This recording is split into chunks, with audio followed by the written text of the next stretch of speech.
तो dear students, एक बार फिर से आपका मेरे YouTube चैनल विज्ञान हर घर बने पाठशाला में बहुत स्वागत है। प्रिय बच्चों, हम ऑनलाइन कक्षाओं में अभी तक हमने आपके चैप्टर 13 तक पढ़ लिए हैं। अब हमारे लास्ट के 3 चैप्टर बचते हैं जो हम आने वाले वीडियो में पूरा करेंगे। चलिए आज हम आपका पार्ट 14 जल शुरू करते हैं। अब आपको पता है बच्चों, जल जो है हमारे दैनिक लाइफ में, दैनिक जीवन में बहुत ही महत्वपूर्ण रोल अदा करता है, आप सभी को पता है। अब ये देखिए बच्चे, ये हमारा यहाँ पे दिया हुआ इन्होंने दैनिक जीवन में हमारे जल के उपयोग। ठीक है, आप चित्र में देख लीजिए, यहाँ पे कपड़े धोता हुआ, ठीक है, ये पानी भरने के लिए, पीने के लिए, और ये नहा रहा है। तो इस तरह से आपको पता ही है बहुत सारी चीज़ें हैं, ज़रूरतें हैं हमारी, जहाँ पे हमें इसकी आवश्यकता पड़ती है, राइट। तो पानी जो है बहुत ही महत्वपूर्ण है हमारे दैनिक जीवन के लिए। अब हम कितने जल का उपयोग करते हैं ये आपको पता है। देखिए, अंदाजन कभी आपने मापा तो नहीं होगा, लेकिन आप इसको कर सकते हैं। ठीक है, कैसे? आप दिन भर देख सकते हैं, अपने एक लिस्ट बना सकते हैं, जैसे इन्होंने दी हुई यहाँ पे। अपने आप को ज़रूरतों को लिस्ट आउट कर सकते हैं। जैसे पीने के पानी में आपने कितना पानी उपयोग किया, यहाँ लिख सकते हैं दिन भर। ब्रश करने में, नहाने में, बर्तन साफ़ करने में, कपड़े धोने में, शौचालय में, फर्श साफ़ करने में, कोई अन्य। ठीक है, तो ये बहुत सारी ऐसी लिस्टें हैं जहाँ पे हम दिन का पानी यूज़ करते हैं। तो अगर पानी हमें ना मिले तो ये सारे जो आपके सामने लिस्ट है ना, ये करना बहुत ही मुश्किल हो जाएगी। हमें इन कार्यों के लिए पानी की आवश्यकता पड़ती है। तो आप इनको नोट कर सकते हैं यहाँ पे कि हमें कितने पानी की आवश्यकता पड़ती है। यहाँ पे आप अपने हिसाब से लिख सकते हैं। मान लीजिए नहाने के लिए आपको 1 बाल्टी की आवश्यकता पड़ती है, तो आप 1 बाल्टी लिख सकते हैं। बर्तन साफ़ करने के लिए भी आपको आधी बाल्टी, उस तरह से लिख सकते हैं। तो अंदाजन आप लगा सकते हैं फिर एक दिन में आपको कितने पानी की आवश्यकता पड़ती है।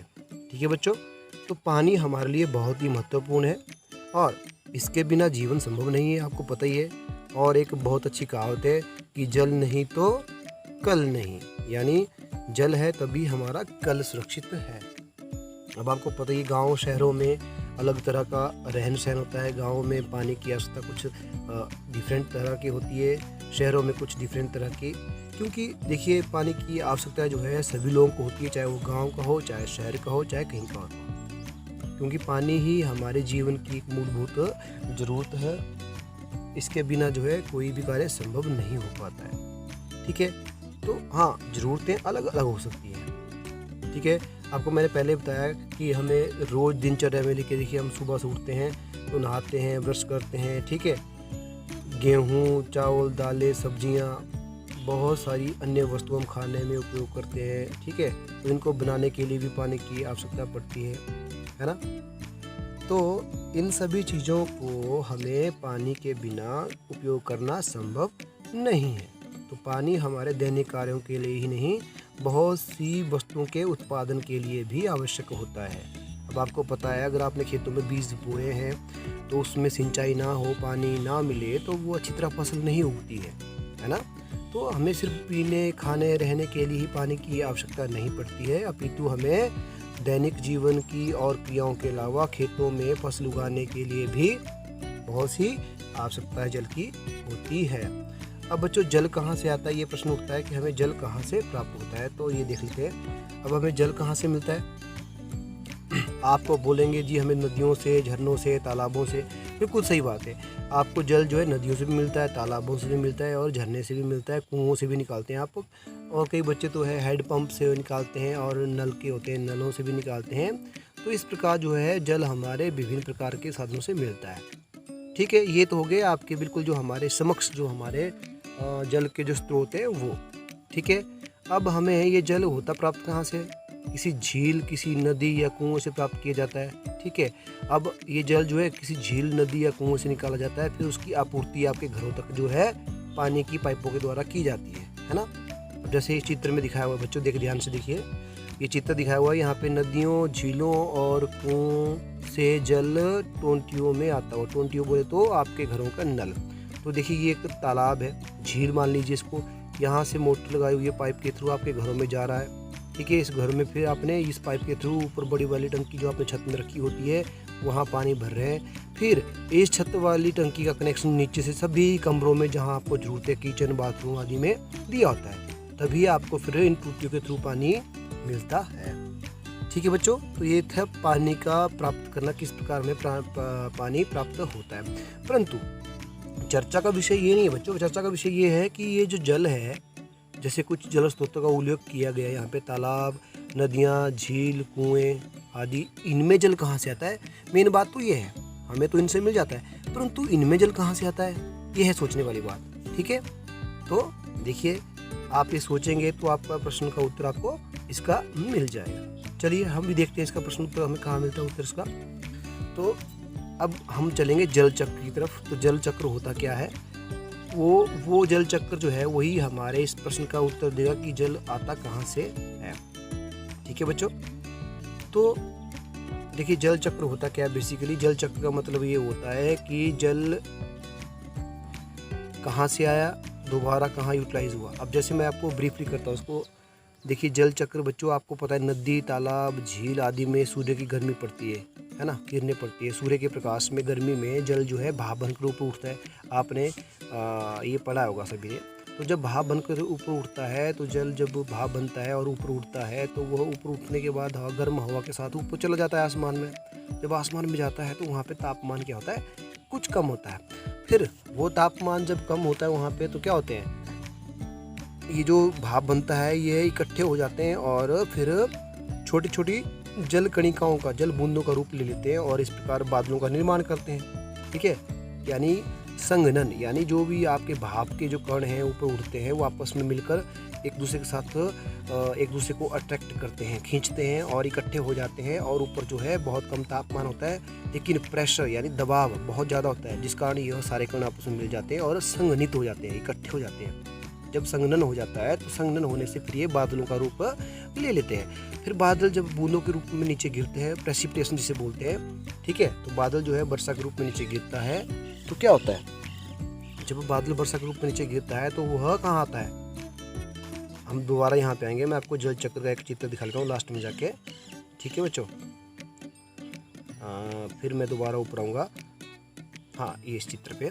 तो यहाँ ध्यान से देखिए आप, ये नदी तालाबों का जो पानी है, ठीक है, धूप के कारण ऊपर भाप बनकर उड़ रहा है, दिख रहा है आपको। ठीक है, अब जब ऊपर उड़ रहा है तो ये फिर मैंने आपको पहले बताया, ऊपर धीरे धीरे ये जो भाप के कण ऊपर जाते हैं और गर्म हवा के कारण ऊपर जाते हैं और ऊपर तापमान, यहाँ पे तापमान कम है और यहाँ पे ये संघनित होकर इकट्ठे बादलों का रूप ले लेते हैं। फिर जब ज़्यादा ये बादल भारी हो जाते हैं, इसमें पानी की कणिकाएँ, बूंदें बहुत ज़्यादा हो जाती है, फिर ये नीचे बरसना शुरू हो जाते हैं। फिर ये दोबारा प्रेसिपिटेशन जिसे बोलते हैं, यानी बारिश, वर्षा होती है। फिर ये वर्षा का जल दोबारा आपके पहाड़ों पे, घाटियों पे सब में गिरता है।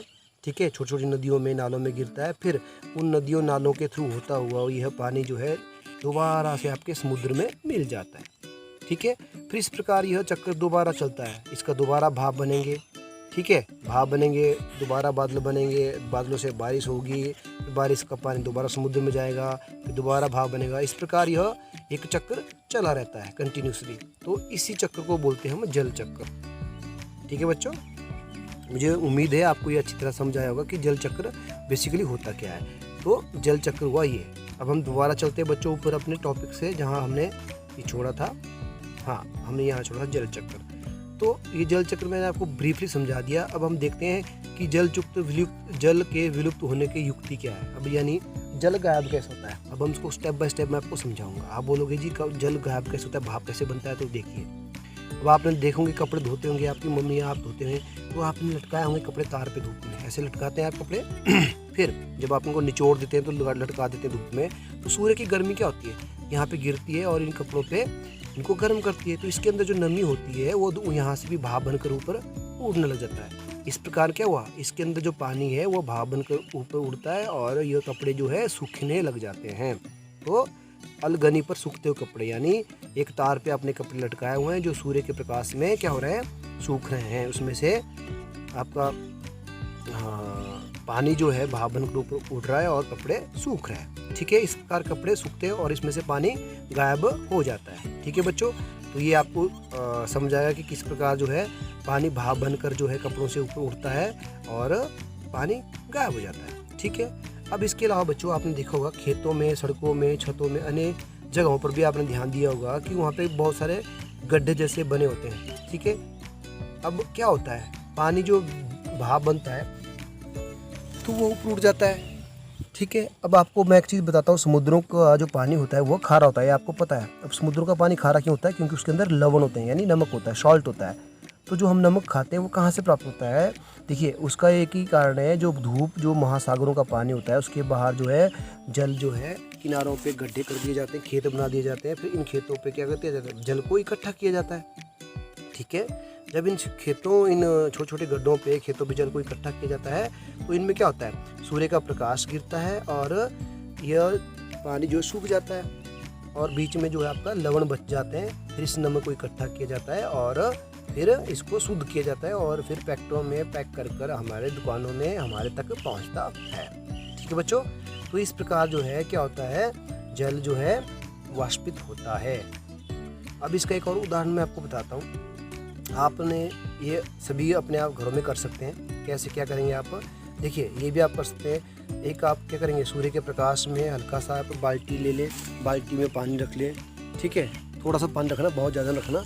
तो क्या करेंगे आप, अभी सुबह जब आप रखोगे तो उसमें बाल्टी के ऊपर ना आप पानी के लेबल को, यानी मान लीजिए ये बाल्टी है, यहाँ पे पानी का लेबल इतना आपने मार्क कर देना इस बाल्टी को कि इतना पानी है। फिर आप इसको धूप में रख दोगे, ठीक है। जब धूप में रखोगे, कड़ी धूप में, वहाँ पे दोपहर में बहुत ज़्यादा धूप होगी तो आप उसको फिर दोपहर के बाद जब धूप ढल जाएगी फिर देखोगे तो आप क्या देखोगे, आप पाओगे कि पानी का लेवल जो नीचे चला जाता है, यहाँ तक पहुँच जाएगा। इसका मतलब क्या हुआ कि जो डिफरेंस आता है यहाँ और इसके बीच में जो डिफरेंस है, इसका मतलब इतना पानी जो है क्या हुआ, हवा बनकर, भाप बनकर ऊपर उड़ गया। तो वो किसके कारण, वो हुआ सूर्य के प्रकाश के कारण, ठीक है बच्चों। तो इस प्रकार जो है धूप में क्या होता है, वाष्पन होता है, ठीक है, जल का वाष्पन होता है। लेकिन अब आप बोलोगे धूप के अलावा क्या छाया में भी वाष्पन होता है? ठीक है, छाया में भी वाष्पन होता है, क्योंकि जब आपका देखिए छाया में क्या होता है, वहाँ पे भी वाष्पन होता है। क्यों? क्योंकि जब आपका हवा में गर्मी अधिक होगी, आपका तापमान अधिक होगा, तो उस तापमान के कारण जो है जल जो है गर्म होने लग जाता है और वो धीरे धीरे वाष्पित हो जाता है। हाँ, परंतु इतना जरूर होता है कि जो धूप में आपका कड़ी धूप में जो पानी जो है वाष्पित होगा वह ज़्यादा होगा और कम समय में हो जाएगा, परंतु जो आपका छाया में होगा वह थोड़ा होगा और बहुत देर से वाष्पित होगा, ठीक है बच्चों। तो इस प्रकार जो है वाष्पन होता है। अब आता है हमारा पौधों द्वारा जल की क्षति। तो आपको एक और चीज़ पता होगी कि वाष्पन पौधों से भी होता है। अब पेड़ पौधे होते हैं हमारे, इनसे भी वाष्पन होता है।